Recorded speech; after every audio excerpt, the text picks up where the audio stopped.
কারুর তুষ্টিকরণের জন্য, কারুর পুষ্টিকরণের জন্য এক পক্ষকে শেষ করে দেওয়া হয়।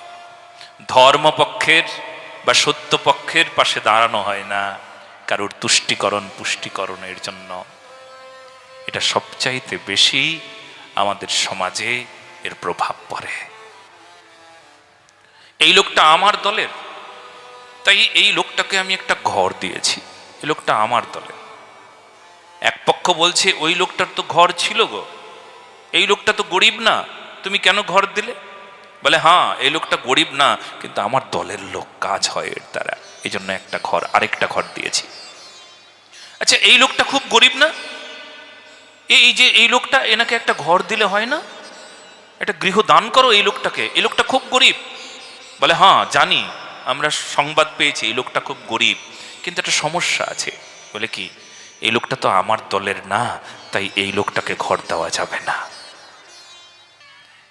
কারুর তুষ্টিকরণ পুষ্টিকরণের জন্য আমরা এমনই রাজার বৈষম্য দেখি, তার সুবিচার দেখতে পাই না। ধর্মনীতি নাই, ধর্ম না থাকলে তো চারিদিকে এমনই অরাজকতা হবে, যা খুশি তাই হয়ে যাবে। তো সেই গলায় সেই মণিটি পড়ে যখন শিকার খেলতে গেলেন, একটা সিংহের দ্বারা তার মৃত্যু হলো। চারিদিকে প্রচার হয়ে গেল কৃষ্ণ আমার ভাই প্রসেনকে হত্যা করেছে, হত্যা করে সেই মণিটি কৃষ্ণ নিয়ে নিয়েছে।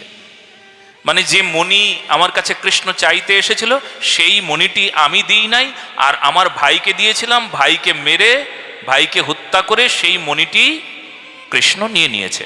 আচ্ছা, এটাই কি ঘটনা? মণিকে কৃষ্ণ নিয়েছে? কে নিল? সিংহকে হত্যা করতে গেছে, সিংহের দ্বারা তার মৃত্যু হয়ে গেল। শিকার খেলতে গিয়েছিল সেই মণিটি পড়ে। আচ্ছা শুনুন, ভগবানের নামে মিথ্যা কলঙ্ক রটিয়ে দিল। ভগবানের নামে কলঙ্ক দেওয়া ঠিক কি? যে সত্য, যে সুন্দর, যে ভালো, তার নামে কলঙ্ক কি ঠিক? কিন্তু এটা নিয়ম, আপনি যত সত্যের পথে থাকবেন তত আপনি কলঙ্কিত হবেন, এটা জেনে রাখুন।